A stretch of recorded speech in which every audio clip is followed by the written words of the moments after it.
All right, welcome back, Ranger fans and Blackhawk fans. We've got a very special crossover edition for you guys here today. This is Jon Chik with Locked On New York Rangers, joined by Jack Bushman of Locked On Chicago Blackhawks. Jack, how are we doing today, buddy? John, I'm doing all right. Can't complain. News is finally starting to slow down a little bit here in the Chicagoland area. It's been a chaotic last month or so. It seems like every day something new is coming out, and most of it not good, unfortunately. Obviously, the trades of Alex DeBrincat. There's just been a lot going on, so it's nice to finally have things slow down a little bit and to enjoy the summer. I actually just got back from vacation, so yeah, a little relaxing. It has been nice for sure. How have you been? Doing great, man. Just kind of keeping tabs on the Rangers here. And, to your point, I guess things have slowed down a little, but things never really slow down too much in the NHL calendar. There's always something going on. And, one of the things, as far as your team is concerned, something that I think is a storyline that's going to persist probably right through the regular season, right up to the trade deadline. Patrick Kane, obviously the Blackhawks have kind of undergone a makeover here, and Kane's entering the last year of his deal. He's got the full no-move clause, but I'm just wondering, man, because, with Ranger fans, they always get really excited about, any potential, trade target or free agent target, whatever it might be. How do you see things playing out between Patrick Kane and the Chicago Blackhawks? I mean, could he be dealt before the season? Maybe they hang on to him to the deadline, or just any thoughts there? Yeah, regardless of what's going to happen, for sure, as sad as it is, all signs are starting to point to Patrick Kane and Jonathan Toews probably not coming back to the Blackhawks once their contract expires at the end of the season. As far as it happening this offseason, I think that's probably a little bit unlikely. I think there's a couple things that go into that. One, we've heard from both Kane and Toews' agent, they have the same agent actually, that after all these moves went down, a lot of beat writers and reporters wanted to get, an update on Jonathan Toews and Patrick Kane's status. Obviously, those two both have full no movement clauses, so until their contract expires, they can't go anywhere unless they want to. So a lot of people were curious how they would feel about that and whether or not the moves that the Blackhawks had made would affect their decision. And basically what their agent said was they're going to take some time to kind of mull all of this over, let the dust settle a little bit, not make any knee-jerk reactions, and kind of take some time to kind of fully comprehend what's going on here in Chicago. They also have recently had conversations with both new head coach Luke Richardson and Kyle Davidson.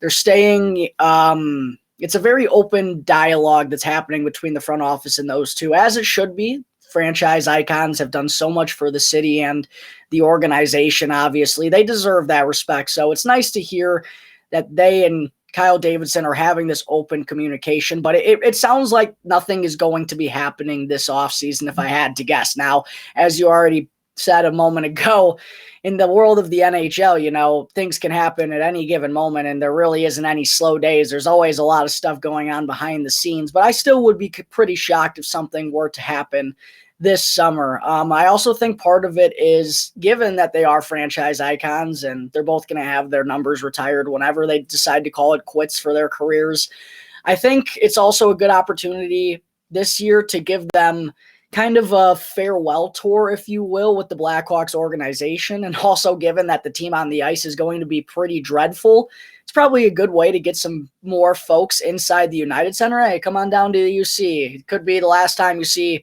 Patrick Kane and Jonathan Toews playing a Blackhawks sweater. So that's part of it too. And then also, one thing that does kind of play a part here, I don't know how sincere this is, but Kyle Davidson, while the focus of this team now is solely about young players, building up the prospect pool, thinking 4 to 5 years down the road, he does recognize that you can't just have a team of all young kids and expect things to work out. Like, at some point, you're going to need to have veterans in there. And he's talked about how he would like to have Patrick Kane and Jonathan Toews around to kind of help guide those players in the next wave of Blackhawks to the NHL level and help them, on their journeys to become professionals.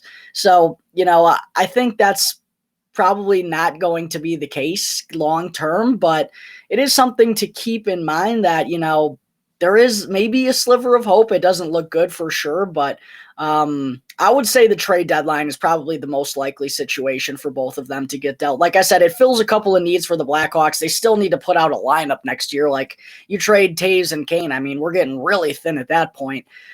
So yeah, I would have to say that nothing's probably going to come of it this summer, but as we start getting closer to the turn of the calendar and the trade deadline approaching in the spring, that's when I think the talks are really going to ramp up, John. That makes sense to me. And, you made a point there that's kind of similar to something that I said a couple seasons ago because, the Rangers, they were going through this massive rebuild. They were getting toward the trade deadline, and Chris Kreider was in the final year of his contract. And I was always kind of, I saw both sides of it, but I was always kind of in the camp of, keeping Chris Kreider with the New York Rangers. And part of the reason for that is exactly what you just said, Jack. I mean, you need a couple of veterans in there. It can't be an entire roster of players who are 23 years old and younger. I mean, a rebuild is one thing, but you need a couple of veterans to guide the way. And obviously, with Kane and with Taves, you got a couple of three-time Stanley Cup champions there. You mentioned, the trade deadline is a more likely time for one or both of them to be dealt. You don't have a crystal ball or anything, but do you think that if the Blackhawks do struggle, as most people think they will, that the two of them would waive that no move clause and go somewhere else? Or do you think they would really rather just kind of play out the season in Chicago and then just take it from there in the offseason? I think it's, it obviously is tough to say at this point. One thing I will say, Jonathan Taves seems far more likely to be dealt than Patrick Kane is. Now, I'm sure Kaner's not exactly thrilled with the organization trading Alex DeBrincat and, trading another line mate of his that he's had a ton of success with. I don't need to talk to you about Artemi Panarin and what he and Patrick Kane did back in the day, but that's also been a common theme, unfortunately, for Patrick Kane. Whenever he has success with someone or builds a close relationship with a player, the Blackhawks seem to trade them, whether it's Kyle Davidson or Stan Bowman in charge. It's been the case a couple of times now. We saw it with Nick Schmaltz getting traded to the Arizona Coyotes in 2018. We saw Artemi Panarin get dealt out of there, and now Alex DeBrincat. So, hey, if Patrick Kane were to waive his no movement clause or would want to waive his no movement clause to go somewhere else, I don't really think anyone in Chicago can blame him at this point. Like, look at what the organization has done to the players around him.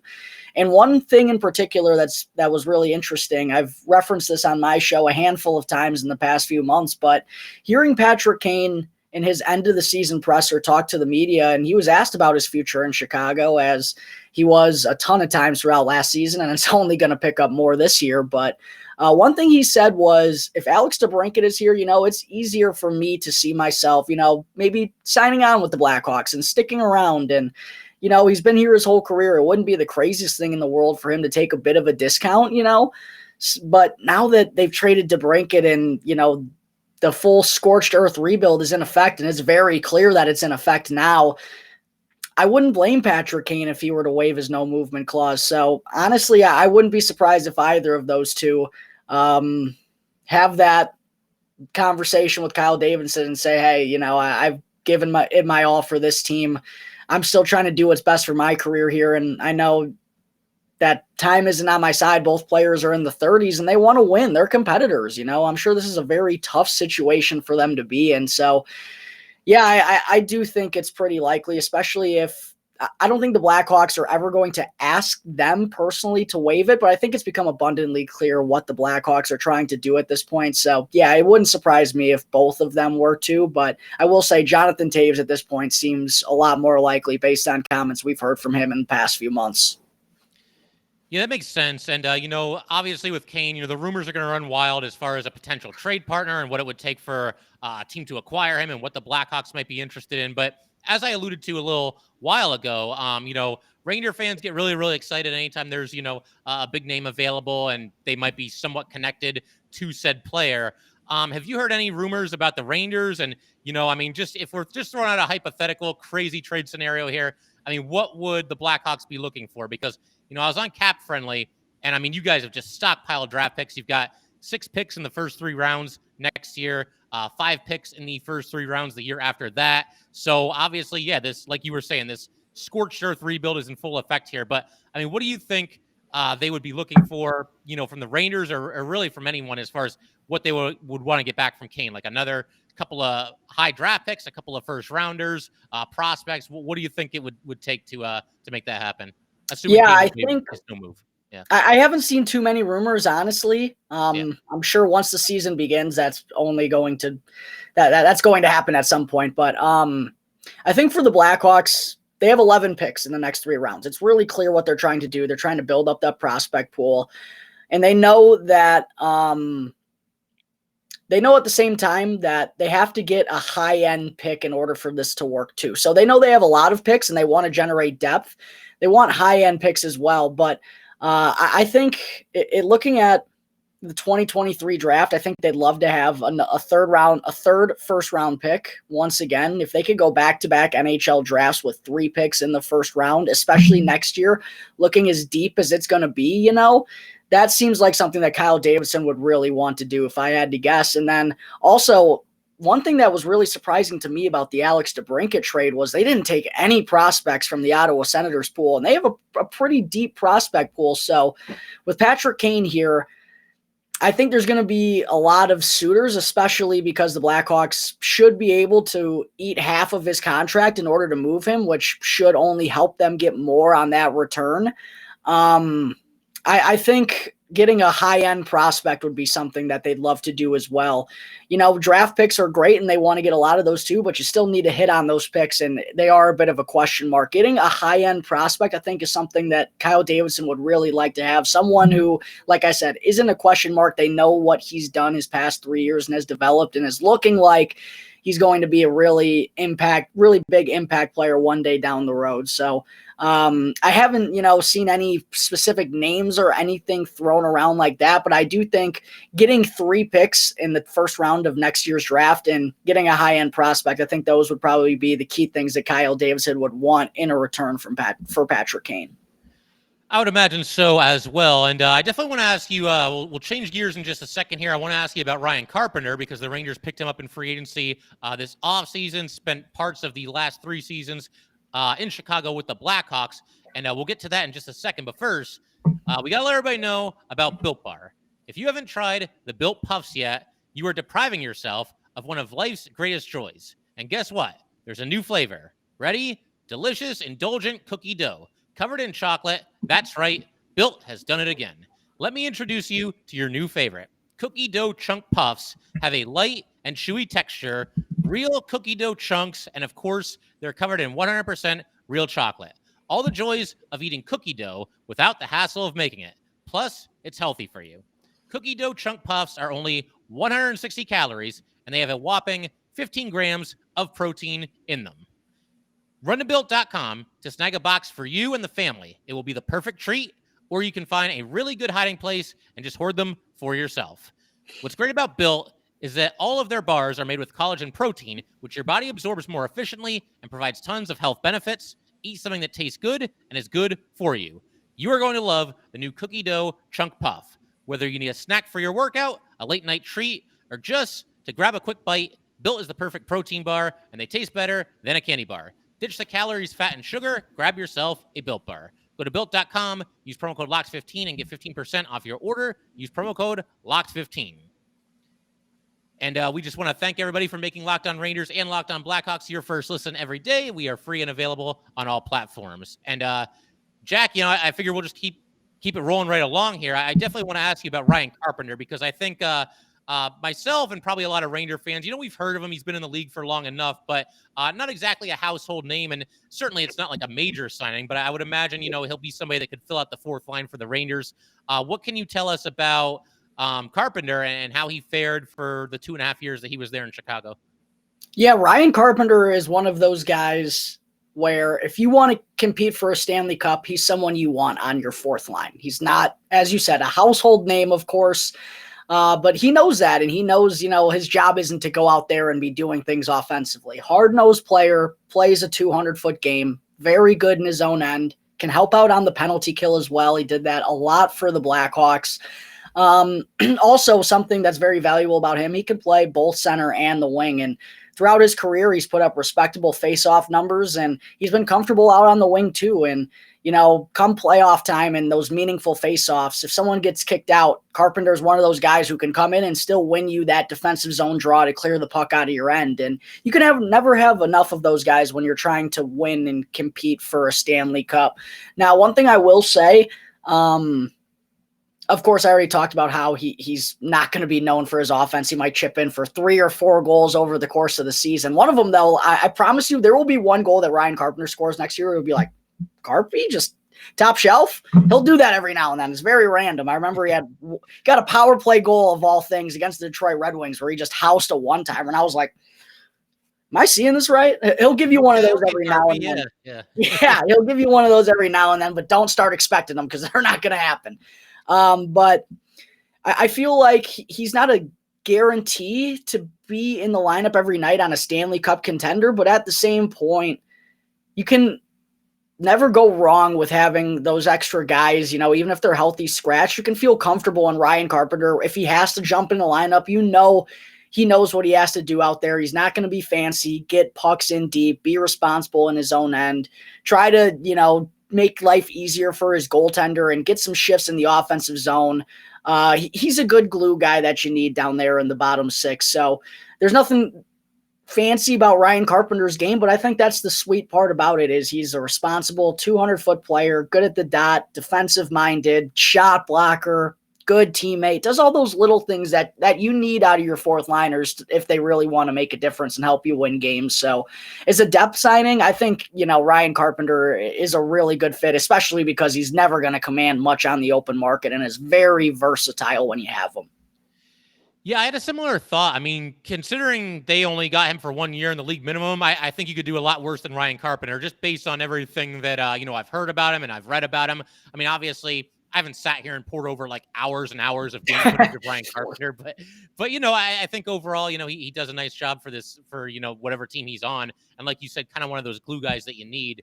One thing I wanted to add too is, I think his skill set in particular can go underrated when he's playing for a team like the Blackhawks who aren't competing because, having a good fourth line on a bad team isn't going to win you many games. The fourth line can only do so much in their limited ice time. So maybe a lot of teams didn't see value in Carpenter, but maybe that helped out the Rangers too by getting him at a league minimum because I know the way that he can impact a game and also inside the locker room, being a respected veteran who has playoff games under his belt and has been on some good teams in the past too.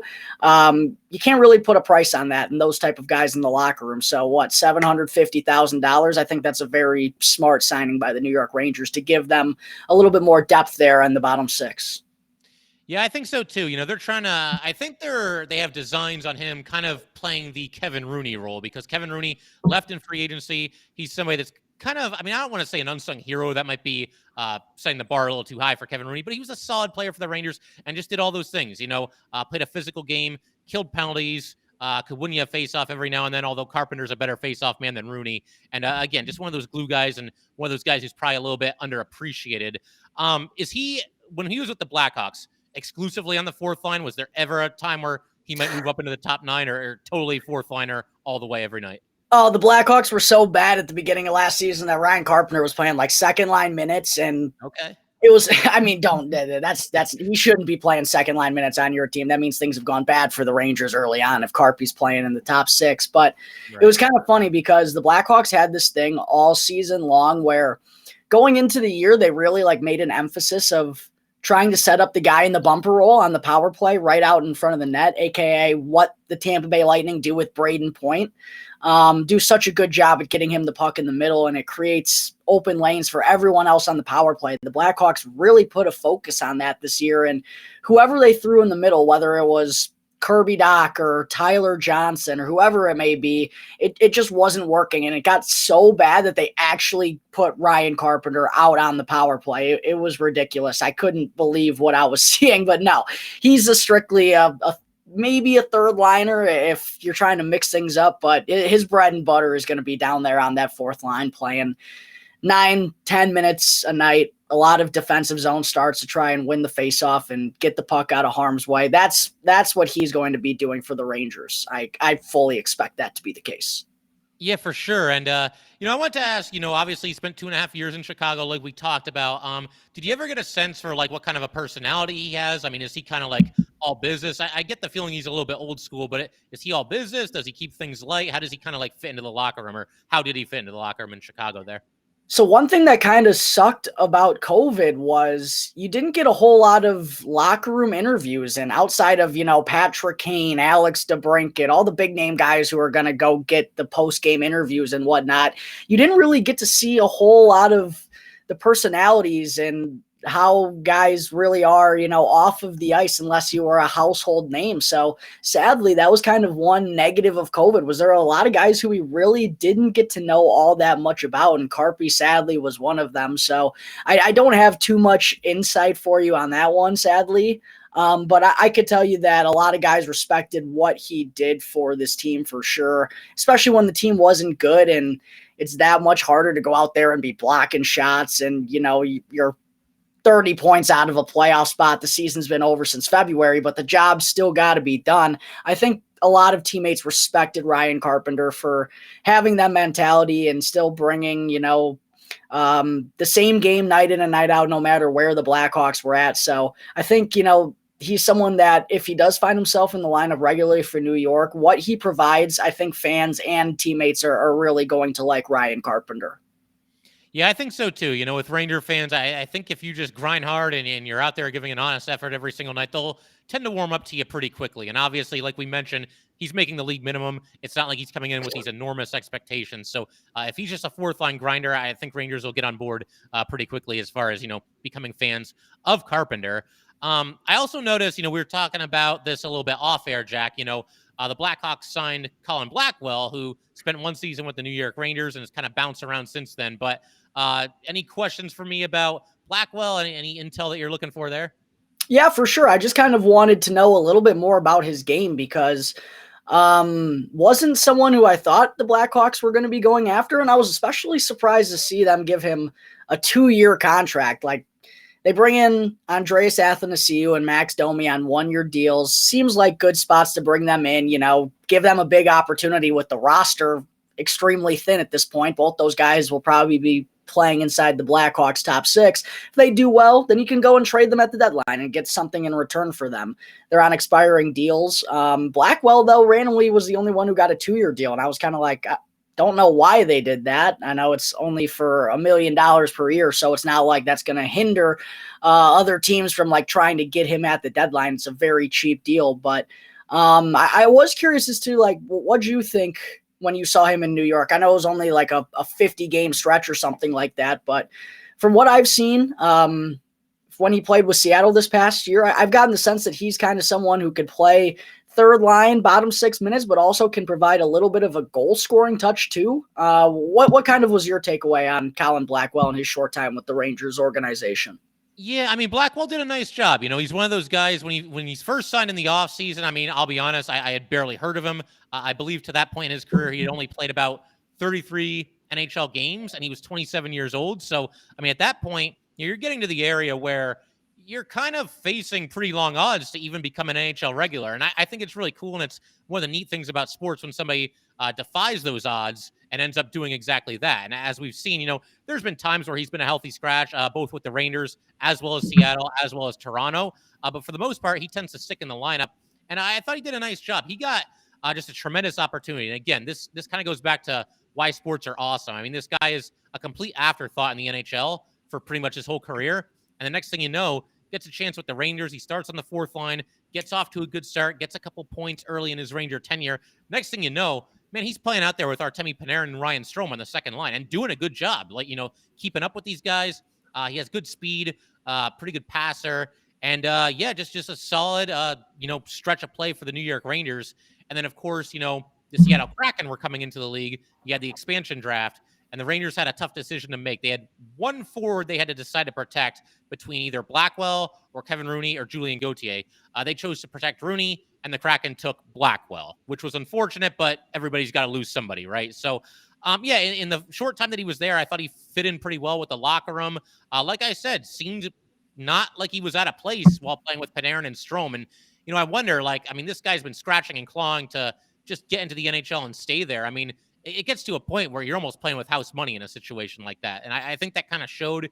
He just kind of enjoyed himself, had some fun, and like I said, did a nice job. Faded a little bit down the stretch that season, but produced at a much higher clip than I think any Ranger fan could have ever anticipated that season.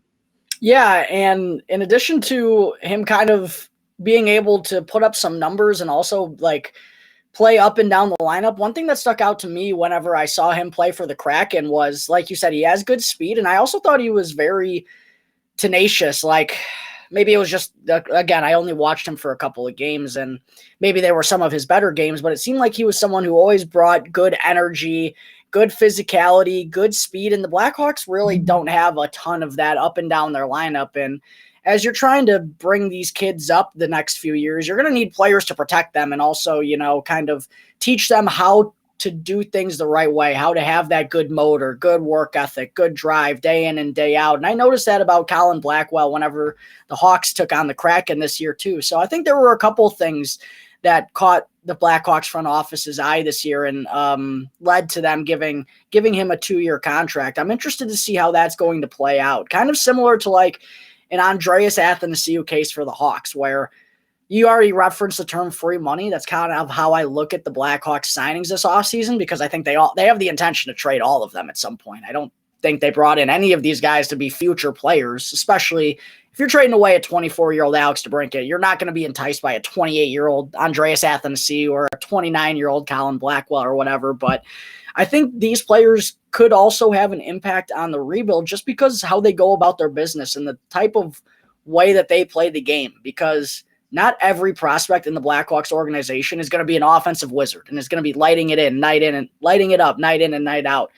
Other guys are going to have to find different ways to impact the game. And I think you look at someone like Collin Blackwell and you realize, you can affect the game in many different ways instead of just putting the puck in the back of the net, and there's different spots for different people on different rosters. And I think that's something that Blackwell could, while he's probably not going to be part of the future here in the Blackhawks, I think that's something that in his short time here, as I expect, that he can kind of pass on to the rest of the prospects. So all in all, I thought it was an interesting signing though. And a good spot for the Blackhawks to be in, to bring in a few players like that. And, worst case scenario, you trade them at the deadline. It's all going to be a win for the Blackhawks at the end of the day.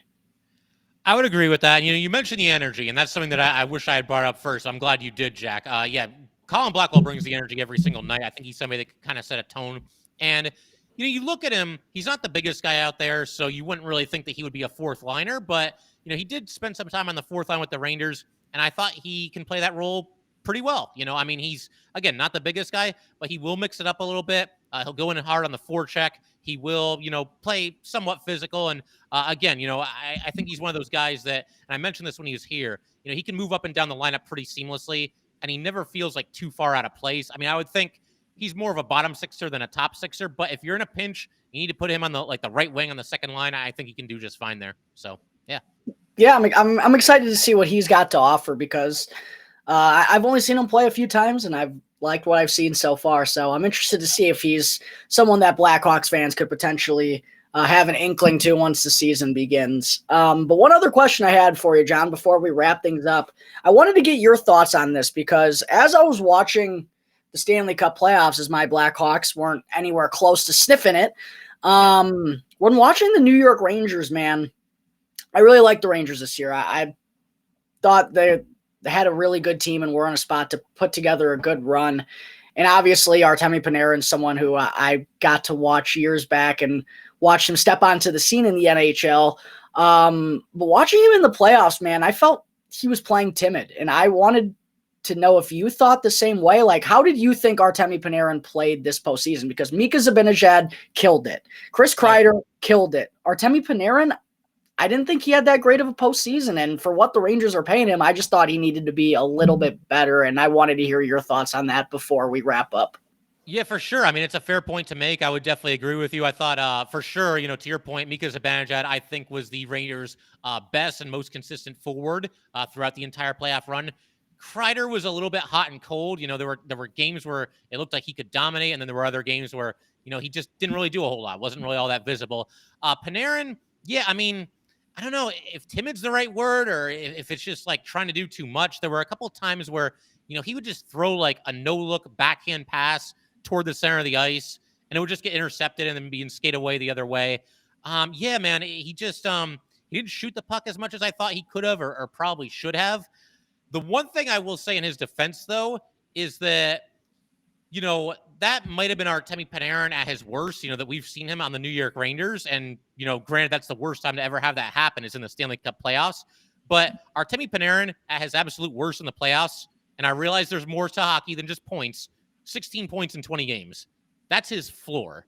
And it is just one lackluster playoff run. And we've seen him do well in the playoffs in the past. I believe with the Blackhawks, he did all right. And the one year that, the Blue Jackets beat the Lightning in the first round and made it to the second round, he had a nice run there for himself as well. He pretty much took over that series against Tampa. So I think he's got it in him. And the other thing, I think Vincent Trocheck will help him a lot. That's somebody that the Rangers picked up. I think they'll be line mates. Panarin was playing with Strome and a great tandem in the regular season, but neither one of them is really going to do the dirty work. And I think Vincent Trocheck will. He'll dig some pucks out of the corner and all that good stuff. And I think if the Rangers, are fortunate enough to get back to the playoffs this season and make another run at it, I think you'll see Panarin play better than he did this past year. He almost has to, I would say. Yeah, that's definitely a fair point. I mean, 16 points in 20 games. If that's the worst case, Artemi Panarin, you're in a good spot. But yeah, there were just times where I was just like, damn, him and Strome are so quiet right now. And maybe that was part of Ryan Strome too. I'm sure, we could be giving him the same critiques. But it just felt like, at least in my mind, and again, I'm watching as an outsider, you would know better than I would how Artemi Panarin truly played for the Rangers this postseason, but it just seemed like it was always Zibanejad who was the one that was coming through, and I know, he's a big key role player and leader there as well, but like, he just really overshadowed Artemi Panarin to me, and I was curious if you felt the same way. Yeah, in the playoffs, I think for sure, and I actually said this during the regular season, and it's not something that I said lightly. When you're teammates with Artemi Panarin, who's, probably a top 10 player in the league, and teammates with Chris Kreider, who's scoring 52 goals, I said I think that the most consistently excellent all-around Ranger forward is Mika Zibanejad, especially when you factor in his defense. He plays in all three zones, all that good stuff. And like you said, Jack, I do think he was the Rangers' best forward in the playoffs. But yeah, good times here, man. It's great talking some hockey with you, getting to know Ryan Carpenter a little bit, giving you some intel on Collin Blackwell there, and of course talking about Patrick Kane. Jack, where can all the Locked On New York Ranger listeners find you and your show? Yeah, for sure. If you want to check out Locked On Blackhawks, you can check it out wherever you get your podcasts, Apple Podcasts, Spotify, Odyssey. It's all 100% for free. If you want to check out some of the social media accounts, you can look up at capital L, capital O _ Blackhawks on Twitter. For my personal account, you can check me out at Jack Bushman 2, where I'll be tweeting about a bunch of different Chicago sports and also golf. It's kind of that dead time of the summer, so you'll probably find me tweeting about a bunch of different things. But if you want some more insight on the Blackhawks and all that stuff, you can find me there. All right, sounds good. And Ranger fans and Blackhawk fans, thank you guys for tuning in, and thank you for making Locked On Rangers and Locked On Blackhawks your first listens every day. Now make your second listen Locked On NHL. Locked On Experts give you a daily 30-minute podcast on all things NHL all year long. Stay up to date on everything in the hockey world. Locked On NHL, your daily 30-minute NHL podcast. And again, thank you everyone for tuning in. And for Jack and myself, we will see you guys next time.